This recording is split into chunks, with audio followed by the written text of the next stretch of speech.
Hello, hello, hello. Welcome to Breakfast with Sergio, episode number 13. And today, the doctor is in the house. So before heading out to the gym. Super special episode today, my friends. The doctor is in the house. And today, I'm going to talk about, is there hope for a disorganized person? Is there hope for a disorganized person?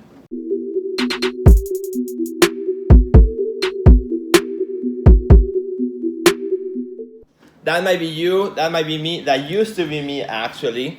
So I'm super happy to have today here in Breakfast with Sergio, Dr. Yanina Gomez, who's going to help us out to figure out if there is hope for a disorganized person. And I wanted to do this episode because I'm a disorganized person myself. People that work with me, they say, Sergio, it must be really nice to be very organized like you are. And I say always inside myself, no, it's not very nice because it's not my natural way of being. I'm super disorganized. Is that correct? You're getting well, much I better. mean, I used to be. Yeah, in the past. But not, I think now you're getting it. That's why there's hope, because he's doing very well now. I'm organized by choice. So I'm organized by choice, not by nature. So today, I asked Dr. Yanina if she can help us out with like some tips on how to get organized if this organization is kind of in your nature, like it's in mine. But before we do that, I always say what we have for breakfast. So I made myself for breakfast a nice burrito. It has eggs, scrambled eggs, egg white. It has spinach. It has a sausage chopped up, and it has what does it have? And I think that's it. Oh, and it has mushrooms. So super good burrito. That's my breakfast burrito for today. What do you have for breakfast, Nina? I usually have a shake, it's a green shake. It basically has proteins, banana, chia seeds, spirulina, green wheatgrass, and oatmeal. Wow, I never tried it. Let me see. It's pretty good. Well, it's not bad. It's green, but it's not bad. So yeah, it's pretty good. Especially the banana makes it. It's good. Yeah, the banana makes it like that little sweet taste. Yeah. Awesome. So, my friends, let's figure it out here is if there is hope for a disorganized person, and that's what we are sharing today. And by the way, I want to thank you for all of you guys who have been joining me here for breakfast every morning. Let me know what you're having for breakfast. Also, thanks for sharing the episodes. Last episode of Breakfast with Sergio. On just 2 days, it already has over 1,500 views, which is pretty awesome. And that's all thanks to you guys for sharing the episode. So take it away, and give us 3 tips on how we can get organized if we are disorganized by nature, like me. Okay, there's quite a few tips, but because we have limited time, we're just going to go over 3. And the first thing that you have to keep in mind is that before you want to accomplish something, you have to set yourself some goals. You have to map out goals for yourself. You have to think about the present, and at the same time, simultaneously, you have to think about the future. So what kinds of things you want to have accomplished, maybe at the end of the week, at the end of the month, at the end of the first quarter, or at the end of the year. So after you have that, after you set up your mind as to, your time frame, then you have to break it down into what we call micro goals, smaller goals that you need to accomplish every week, or actually, let's go down, every day, so you can get there. So, one of the things that I always say is that you have to first set your goal and then break it down. So the first one, and I'm going to go into how you can accomplish something on a weekly basis. And I think so. Let's just break it down into, or simplify it into a weekly basis. So the first one is that one thing we do is to schedule your week in advance.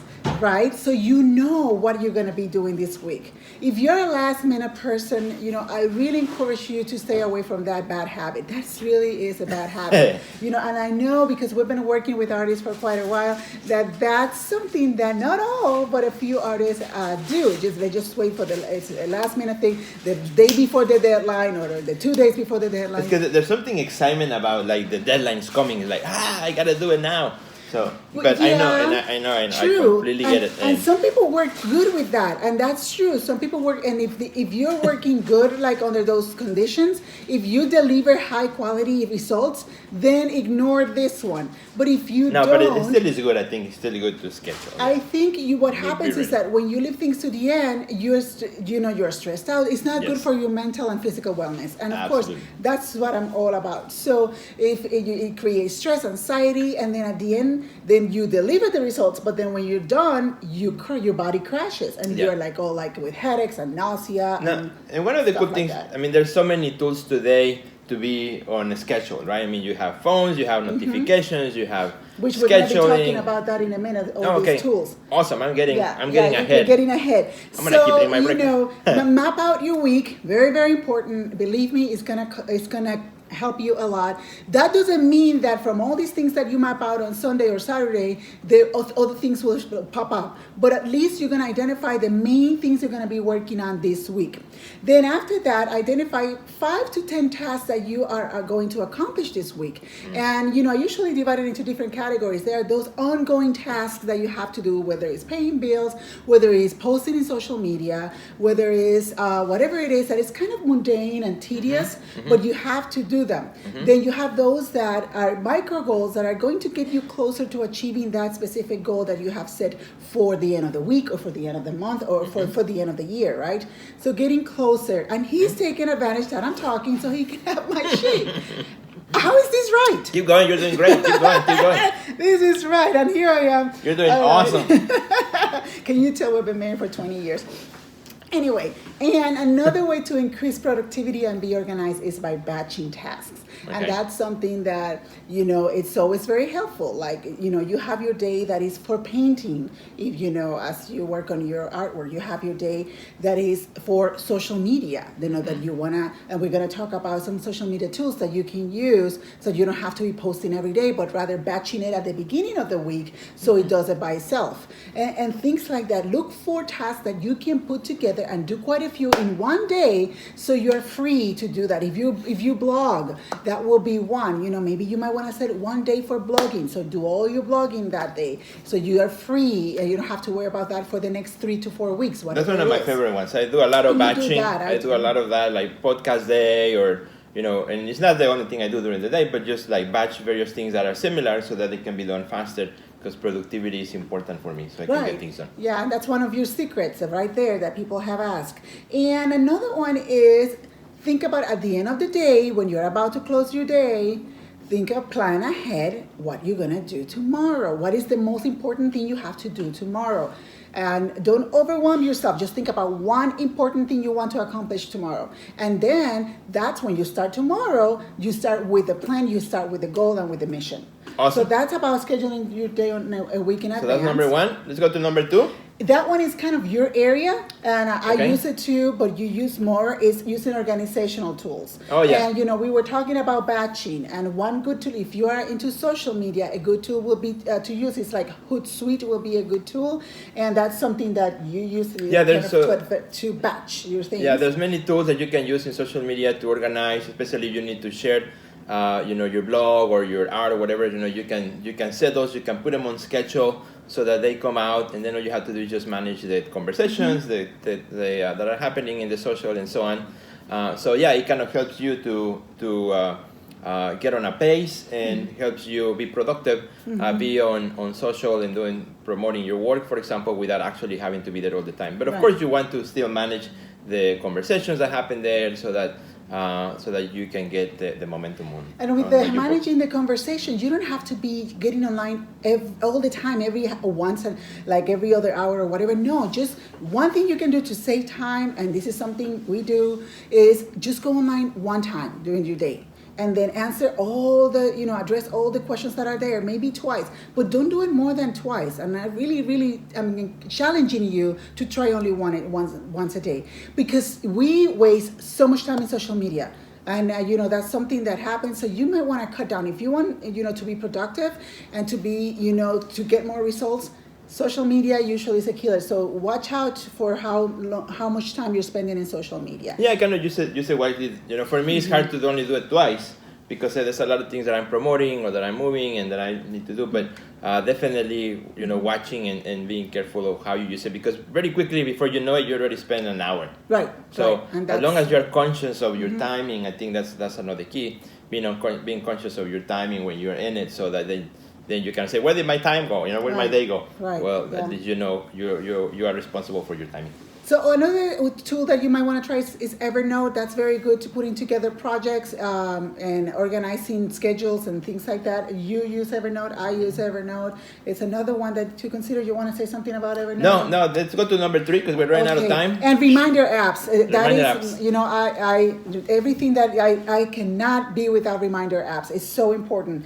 And the third one is we're going to be sharing some strategies to stay focused on your daily task. Okay. Awesome. Let's do that. So the first one is to know how, when, and where you work best. That is super, super important, and schedule yourself accordingly. If you're a morning person, then schedule those, tasks that require a lot of thinking and, a lot of focusing and staying together, keeping your thoughts together in the morning. If you're an afternoon person, then in the afternoon. So be wise about that. Understand your body and how your body works and how your brain works, and optimize it when it's at its best. That's why I'm sorry to interrupt, but that's why okay. I do breakfast with Sergio in the morning, because that's when my brain is fresh and I come up with ideas.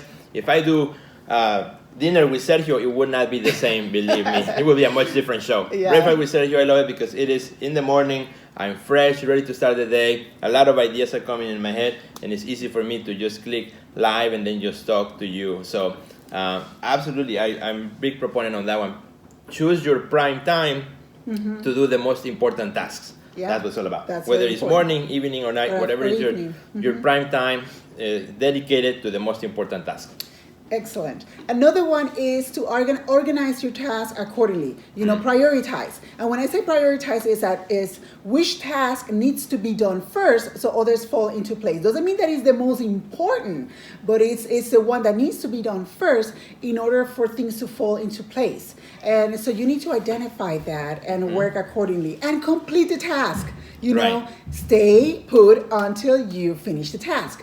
Don't keep procrastinating. Procrastination is a killer, and it happens a lot. And you're smiling. Do you want to say something? No, keep going. Okay, we're running out of time. That's the thing. And another one is, again, I talk about the last minute approach. And my last one will be to focus. Use something that will help you focus. In my case, I use a lot of I play focus concentration music as a background that kind of helps me stay concentrated on the task. And another thing is I turn off all these alerts. Well, I don't have alerts in my computer, but he does. Have too many. And too many. And if that's something that you have that is kind of like stopping your concentration. It drives you crazy. It drives me nuts because I don't like those things tinging and going like that. No. If you want to concentrate, you have to eliminate distractions. And alerts are usually very distracted. They really distract you. So make a note for myself. Play concentration music. If you go to Pandora or iTunes, they even have good channels for that. It's like study music or concentration focus. They call it different ways, but it's very good. Turn off those notifications, my friends. You don't even look at emails unless you're expecting one when you're trying to finish a task, so you can fully concentrate, and things will get done that way. But if you have all these alerts on, what is going to happen? You get an alert that in CNN that something is happening. What are you going to do? Probably click on it and forget about what you're doing and check out CNN. So avoid, put yourself in a situation that will create success, not failure. So I think that's what I have to recap. The first one is schedule your day and week in advance. Schedule your week in advance. Schedule your day the day before. Make sure that you have one mission for the day after. Use those organizational tools that are pretty helpful. And I talk about those strategies to stay focused on tasks. So awesome. So my friends, as you see, there is hope for a disorganized person. There was hope for me. She has helped me a lot to be organized, to be the person that I am today. And that's why I wanted to bring her to the show today to help us out. If organization is an area that you struggle with, there is hope. You just have to take control of it, and do it. It doesn't come out easy for me. Every day is a choice I have to make to be organized, to do a lot of the things that Dr. Yanina does. there's a lot of them that I don't do, which then she helps me when she sees that I'm lacking behind on things, so then I can be on task and like turn off those notifications that drive me crazy. She can even hear them from the other side of the room. Insane. I don't understand, but hey. So my friends, thank you for watching Breakfast with Sergio. Please share it with your friends. Please share it with your friends. That's something that you can do for me. I would really, really appreciate it. And I want to give a big shout out to the high school class of Mr. Brian Adams who are watching who watch Breakfast with Sergio through Instagram. Love you guys. Thank you so much for watching, and super cool. And my friends, hope you have an amazing day. Hope it is productive. I hope you can organize your day. It's still early in the morning if you're watching it live, and you can then get yourself ready for a successful day. Thanks for watching, everybody. Love you guys. And don't forget to share this episode in your social with your friends. And thanks for having me. Yeah, thank you to Dr. Yanina for being here. Hopefully we can have her again. Normally, when I do Breakfast with Sergio, she's at the gym. Yeah. But this is the first time. Can you stay here with us? Help us out today. And then you can go on and have your shake, your green shake. Thanks, everybody. See you later. Bye.